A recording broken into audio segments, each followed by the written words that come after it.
Okay, on some of these situations. And then again, as I said, working as I have done in the prison system and seeing the difference that comes about once the guys get that GED, once they start going to classes, and it becomes almost, they become sponges, because this is something that has been missing most of their lives. But most people want to learn something. They do, and they just want to be asked. Okay, what's the date again? The date is November the 6th. Everybody in the 9th District, my name, Teachie Pinckney Epps, will be on the ballot. All you have to do is put an X in the block, and you can look forward to having a representative who is not going to ensure just the best interest of your children, but all children in this city of Richmond. Outstanding, outstanding. Now, you have peers. The attitude that you have, do you find that that's the attitude that's among your peers now too? Is there a change? I do believe that there's an attitude. I've been fortunate that I'm surrounded by individuals who too believe in the education system, who believe that at this point, a lot of us we don't have money to send our children to private schools. And so we're going to do what we need to do to ensure that our children have access to a free and quality public education.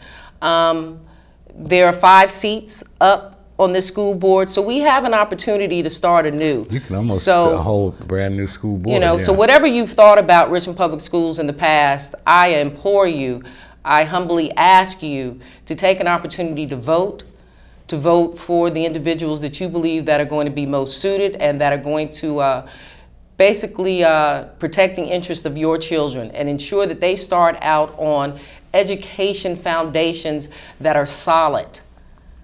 And at the end of the day, I'm one of those individuals that is willing to sacrifice herself just to see that it happens. Yeah, now we saw that because you were out there, we were out there almost 10 o'clock the other night. I mean, people don't do stuff like that anymore.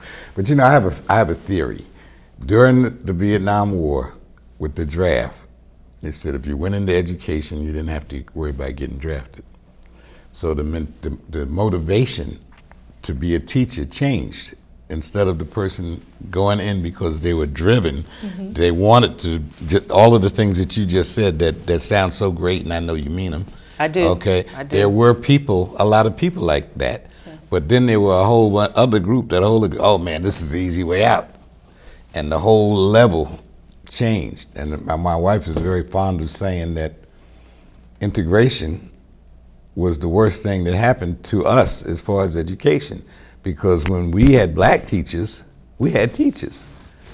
You know, they understood who they were teaching.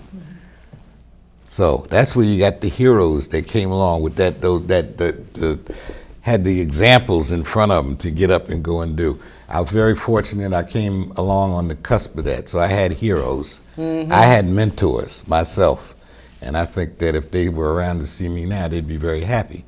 And I really look forward to 50 years down the road, somebody saying, yeah, well, if Ed Coleman was around, he'd be really proud, you know, to see that you did that. And that's what we're striving for. That it definitely is. I have the advantage of working inside the school system, and I want to give a shout out to those teachers at George Wythe. They are standing in the gaps.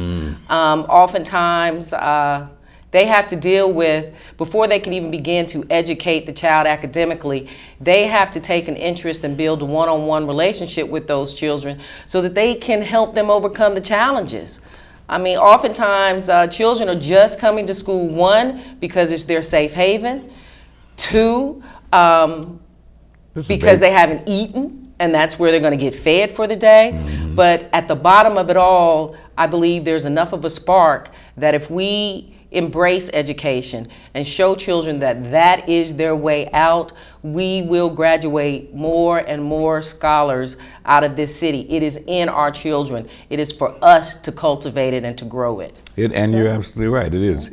Richmond is the education center. I mean, I have, and here I go again, 2 of my mother-in-law, my best friend's mother, graduated from Virginia Union, 1937. Okay, I just spoke to the incoming freshman class, the men, last week. Now, who would have thought? You know, but again, once you make up your mind to get involved with all this, you need to come out and get on our board too. You need to come get on our board. You know, I'm sitting here listening to her, and we talked about passion, and I'm like, wow, she has Oh no, much she's passion. I mean, and she's getting it too. Oh yeah. I mean, and that's what it's about, to make changes in the community. And I'll tell you something else: the children respect her. You should see. They respect. Well, you know it. I appreciate you saying that. But you can see it. And they feel it. Yeah. And that's the most important thing with what we do with community and outreach is they have to feel and believe and know that what you're saying is from a place to help. Yes. And they trust you. Yes. You know, children are special and they feel that. And they do. They feel that. If they don't believe you, they don't trust you. I'm a Henderson hero. So every year I go back to Henderson. And so just to listen to you say that, I'm in there talking to you. them. Go ahead, girl. You're a Henderson hero. Henderson hero.